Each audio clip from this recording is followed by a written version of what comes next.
Entertainment has gone to shit. At the heart of this is Disney. For the first time, CEO Bob Iger's brand of personable competence and aura of untouchability has come under proper media scrutiny and been stripped away. This week, his position is under threat from a rival, Nelson Peltz, who was after seats on the Disney board. Used to steering the narrative, Iger has looked flat-footed and fallible, been scrambling to shore up his position, and making concessions about the lackluster quality of a whole swath of crap content, with a box office analysis estimating Disney lost nearly $1 billion on its last 8 theatrical releases. Disney itself, once the cornerstone of American entertainment, with its mystique of benevolence and dreams, is now regarded as a bloated monolith associated with misfires, sterile corporatism, divisive identity politics, and a lack of direction.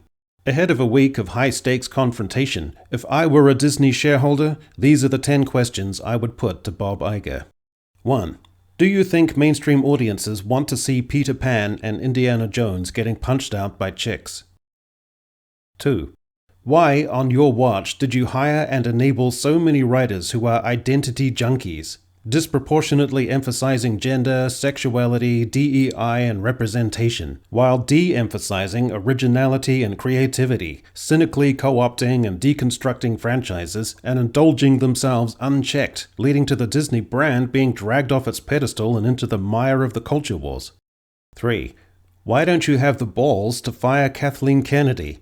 By any metric of performance, she has been a liability, personified the company's indulgences, sown division among fans, and whose slated Star Wars projects at Lucasfilm all manifestly suck and will be a drain at the box office, worse than the disastrous self-insert Indiana Jones film that lost $130 million.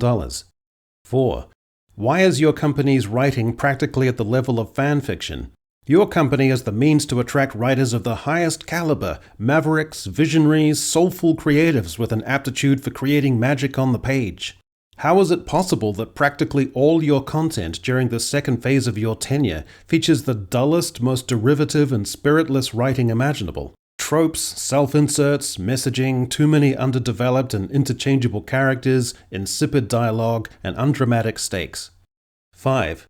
If there's anything truly intrinsic to Disney, it's family. Content for families, featuring families. And yet, when I look at most modern Disney content, the features, the shows on Disney+, there's hardly any family-oriented stuff. No extolling of the family, depictions of family, the bonds and relationships and flow of generations of family. How did you allow this to happen? 6. When are you going to acknowledge what we all figured out years ago? That superhero films are grandiose and dated. Superheroes were once enthralling, and there was a point when, as an actor, to be signed up as a major character was a massive, often career-defining accolade that pitched you squarely at the heart of the pop cultural zeitgeist. Now, everyone has superhero fatigue. Spandex costumes seem deplorably silly now, as do crap CGI landscapes. Agents are more likely to ward their clients away from taking on roles synonymous with a genre that seems a little played out and passé, and carries such colossal box office high stakes that more often than not these days end up as misfires on a grand scale, reflecting poorly on an actor as the project is dissected in the media and by a rogues gallery of YouTubers. 7. How could you oversee so much content that deconstructs and hollows out men, and deconstructs and hollows out women?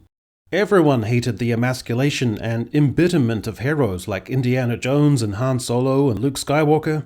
It's also genuinely bizarre how women in Star Wars have no relationships, no affection, no romance, no sensuality or even flirting of any kind, and are instead these odd sexless creatures. If your content deliberately dulls down the edges of gender, making female characters into sexless, stoic figures, and divest men of their masculinity, rivalrous, staunch, and resilient characteristics, out of some misguided leveling principle, then audiences just regard the characters on screen as bland, unrelatable, indistinct, and utterly forgettable.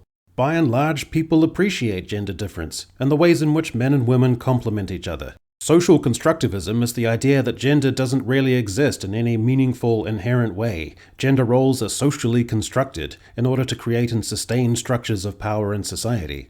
To best break this down, social constructivists work hard to deconstruct ideas and differences between gender, and this is filtered through into entertainment. Why would you have so little oversight that you would allow this odd culture to develop at your company? 8. Disney content suffers from diversity inflation. Having a character like Echo, who was a strong woman, and also Native American, and also deaf, and also an amputee.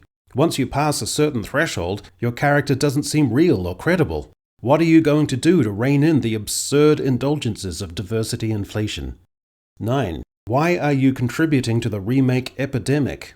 Everything is an endless, gaudy parade of remakes, reboots, soft reboots, and offshoots. You're stinking up the joint worst of all, with upcoming remakes of Inside Out 2, Moana 2, Mufasa the Lion King, Snow White the live-action remake, and Zootopia 2. This isn't proactive, it's a matter of trying to regain your footing by reverting to risk-averse content. 10. Progressive messaging and entertainment is now synonymous with arrogant obliviousness to commercial reality. You're a businessman. Why couldn't you make the connection? And why were you so wan about intervening to repair the breach between your creatives and the ticket-buying public who keep the lights on at your company? At Disney, the romance of adventure has ebbed. Without the magic of escapism and adventure in its content, Disney is going to continue to falter, no matter how many millions it spends. Walt Disney always understood this. Beneath his martinet persona, his more dubious dabblings and perspectives, he had a canny instinct for sentiment, escapism, and adventure, and that his was a family brand.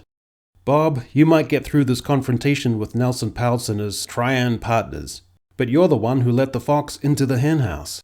You're good at the mechanics and logistics and strategy, but you don't have much sense for the soul of the company itself. What would Walt think of the state of his company and its diminished preeminence in American society? And why are your writers and producers so mid? You're so mid. Nobody's gonna remember what you did. Nobody's gonna remember a word you said. 'Cause you're so mid.